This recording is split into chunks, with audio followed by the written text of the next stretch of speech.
Hello, welcome to episode 11, episode XI of Star Trek Into Darkness, the podcast motion picture experience, The Ride.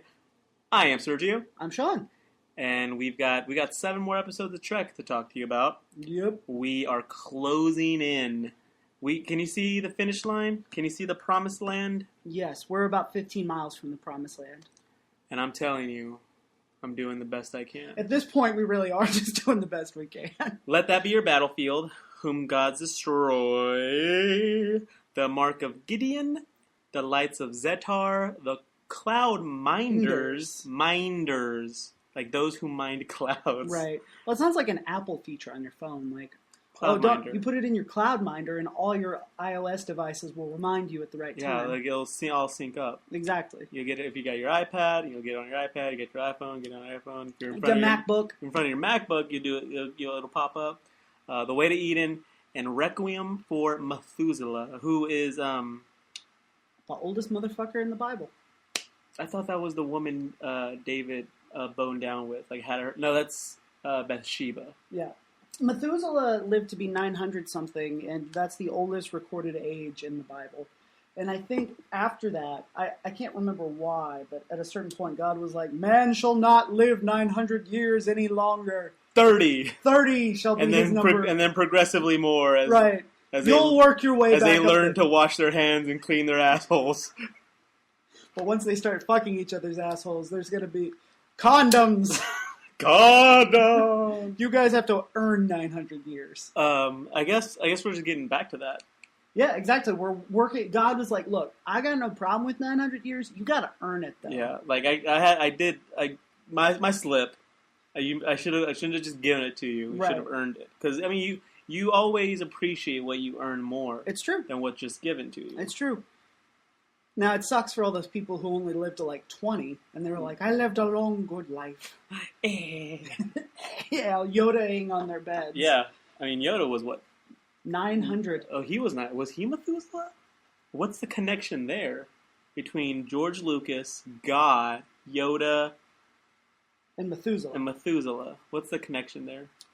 We've got some hard-hitting investigative. You're gonna come into my room in like 2 weeks, and there's gonna be like all these like strings of yarn on the wall with like pictures and thumbtacks, right? Of Yoda. And like you figure it out. I'm like, oh no, this is a new art project I'm working on. I took an art class at community college at the Learning Annex. What'd you do this weekend? Star Trek Into the Darkness, brought to you by Mountain Dew Kickstart. Kickstart your heart. This weekend, I went to Austin, Texas. As did I.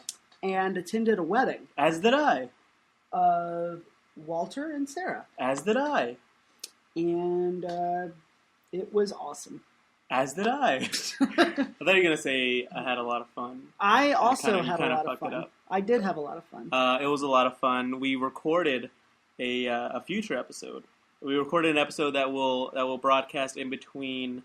After we will be discussing Next Generation, albeit in a different format. Which TBD. We'll discuss that. We'll discuss that in the next few weeks. But we after we finish the original run of motion pictures. Yeah, right? after Star Trek VI, the Undiscovered Country. Mm-hmm. We'll be taking we'll be doing a podcast on Star Trek Into Darkness. Mm-hmm. Oh, that's right. Then we will. Take our live show will air, right? Yeah, the live show that we recorded this weekend. Right, and then we're going to take a little break. But then we'll be back. Well, we'll be taking breaks. I mean, anyway, because we've banked. Yeah, some stuff. we've got crazy bank. We've got podcasts on deck because we're responsible content providers.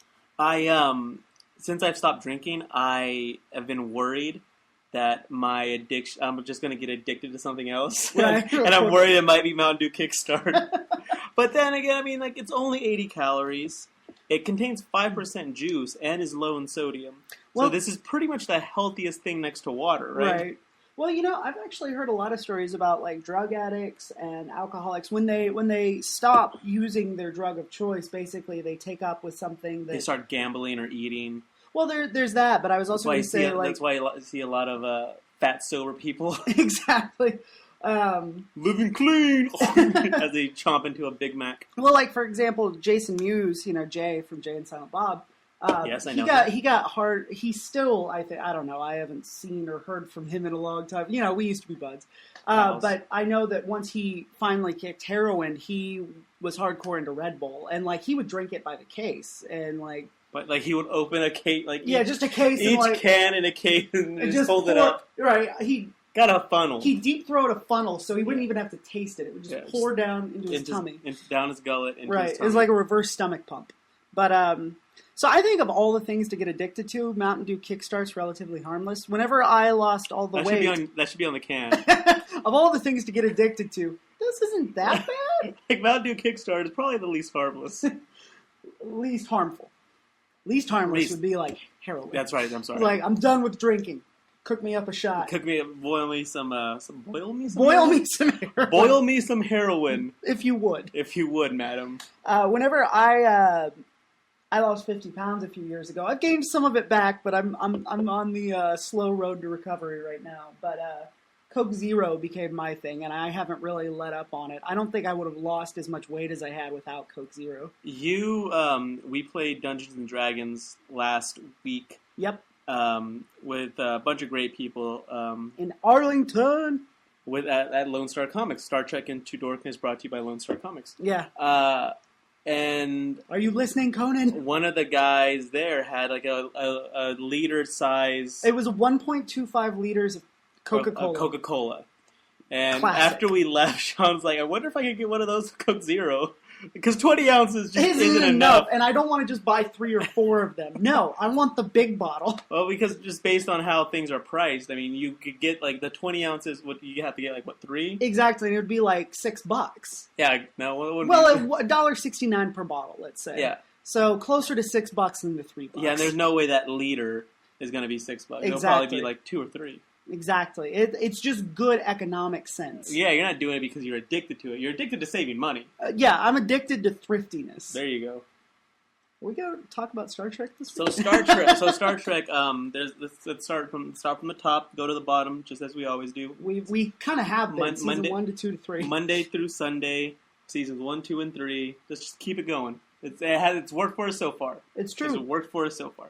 Let that be your last battlefield. I was hoping it would be love, but instead it is not. It's something else. It's Checker Planet. It's Chess Planet. It's what is it? It's Two-Face Planet. It's Paul McCartney and Stevie Wonder Planet. Or Paul McCartney and Michael Jackson Planet. Although that's a less apt metaphor. Well, Paul McCartney and Stevie Wonder had the Ebony and Ivory.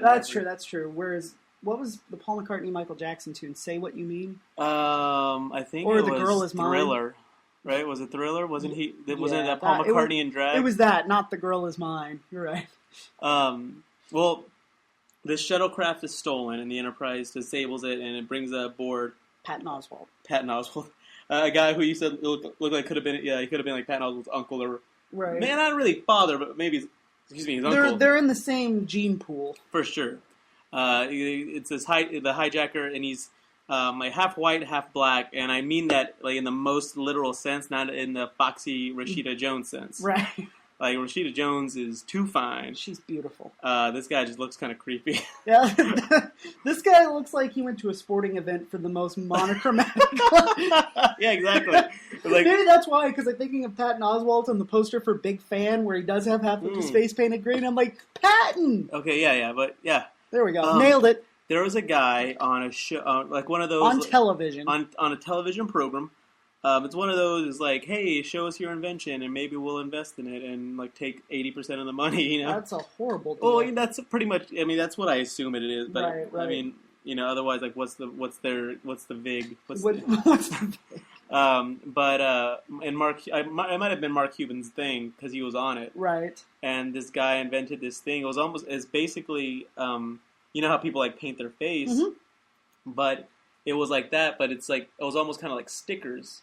Okay. And so you just like put it on your face and then like peel it off.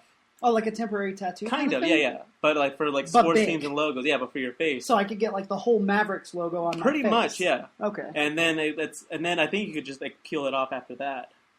Did it? I mean, that sounds like a sound investment. Yeah, and Mark Cuban was like, "Fucking yeah, sold." Yeah, for sure. Rashida Jones, so foxy. Seriously, Rashida, if you're listening, we're fans. Also, she's a good actress. She's very funny. So funny. She's the perfect package. How is she? She's 100%. Her or Pam Beesly? Pam Beesly from The Office? Don't ask me to choose. I won't. There was a while where I was not attracted to Pam Beesly. Why? I wasn't. Because she's like, you feel like, I don't know, like she's your sister at a certain point. Well, like in the early episodes, I was like, oh, she's really cute, but like.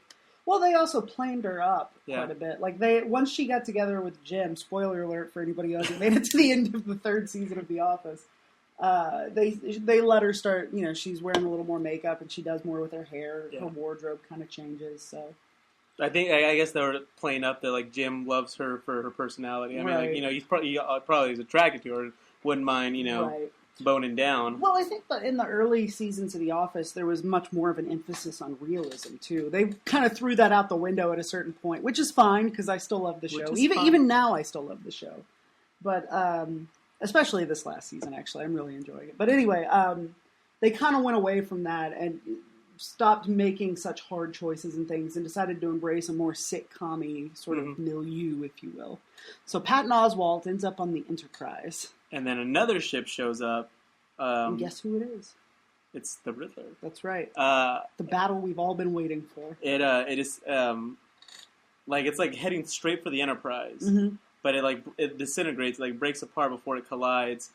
And the dude who was like driving it, like that's how you drive a spaceship. Yep, like this. And those of you who can't see, with your, like how you drive a car, you just kind of shake the wheel back, like left and right, up and down, like really fast. Yeah. And he ends up popping aboard. Do they beam him out, or does he? I think he beams himself on. That's kind of badass. Yeah, he's just like. That's some like J.J. Abrams shit. And then he, in Star Trek 2009, when Spock beams onto Vulcan as it's being destroyed. When he's kneeling? Yeah, why does he like crouch down? I don't know. I was wondering that myself because I mean, just in pure aesthetic terms, it looks really cool. Maybe because he knew he was in the middle of an earthquake, so he'd be more centered. He was thinking, I don't want to get knocked the fuck Lower over. My center of gravity. Exactly. It's logical. There you go. It's a badass shot, too, when he shows up on the planet. And then he's like, oh, fuck. This place is fucked. The Riddler from the 60s Batman show shows up, and he's also black and white, but also not like Rashida Jones. Mm-hmm. He's the opposite. Yeah, he's the mirror version. Right, mirror. He's from the Mirror Universe version of Chess Universe. His name is Beale, and he says that he's been hunting the other dude, Lokai, for like forever, for a hot minute. For 10 years, actually, way longer than that, right? Like hundreds of years, I think. Yeah, they've been. It's been a merry chase for a long time. He says that he's a political traitor. Mm-hmm. He says that Beale. No, Beale says that Lokai is a political traitor. That's right. And it should be like you said, they're like mirror versions, but like no one notices. That's true because they're like, oh, one half's white, like one half, like whatever. Right, and nobody says anything about it. Like, and so Lokai, he wants political asylum, but Beale's like, no, you need to help me take this no good Nick in back to Charon, their planet, Chechnya. And Kirk's like, he tells them both to fuck off. He's like, fuck you. Aren't they on their way to someplace? Yeah, I'm sure they have shit to do. Right, it's like they weren't just cruising looking for trouble. It's not like us in high school. Yeah, it's like, let's hop in Daryl's car and go find something. Let's get in Red 5 and just see where the night takes us. Let's go to Kim Blocker's house. see if we can raid her pantry. Or jump on a trampoline or something. Trampoline jumping is quite fun. It is. Maybe that's all these guys need. So Beale eventually takes over the ship and sets the course for the planet that he wants to go to. Again, Kirk's threatens to blow the ship up. He is like a hair trigger with that self-destruct. He's like, oh, we're out of green food cubes. Like, I'm going to blow up the Enterprise if you don't give me one of those. If you don't give me some more greens. We got plenty of red and yellow, sir. You just eat them at the same time. For somebody who professes to be in love with his ship, so much so that no woman can compare, he's ready to kill it at any second. Yeah, true, yeah. It's like if every time somebody came along, I threatened to kill Becca. It's like I will kill this woman. It's like, whoa, hey, calm down. Calm down. All right, political